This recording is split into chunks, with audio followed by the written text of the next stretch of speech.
రేవంత్ రెడ్డి ప్రభుత్వంపై మాజీ మంత్రి హరీష్ రావు మండిపడ్డారు. ప్రజాపాలన అని ప్రచారం చేసుకుంటూ అప్రజాస్వామిక విధానాలను అనుసరించటం సిగ్గుచేటన్నారు.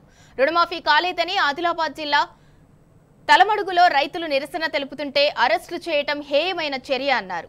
ఆదిలాబాద్ జిల్లా పోలీస్ యాక్ట్ హుకుం జారీ చేయటం హక్కులను కాలరాయటమేనని హరీష్ రావు ఫైర్ అయ్యారు. ప్రభుత్వ అప్రజాస్వామిక వైఖరిని బీఆర్ఎస్ పార్టీ తరపున తీవ్రంగా ఖండిస్తున్నామన్నారు. ఏకకాలంలో ఆగస్టు 15 లోపు రుణమాఫీ చేస్తామని ప్రకటించిన ప్రభుత్వం ఆచరణలో మాత్రం అట్టర్ ఫ్లాప్ అయిందన్నారు.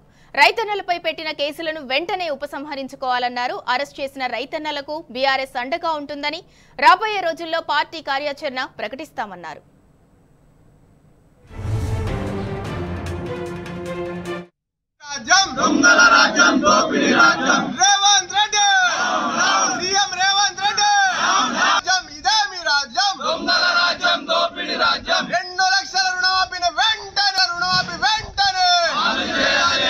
जय जवान जय किसान, जय जवान जय किसान, जय जवान जय రుణమాఫీ 2 లక్షల రుణమాఫీ వెంటనే అమలు చేయాలి.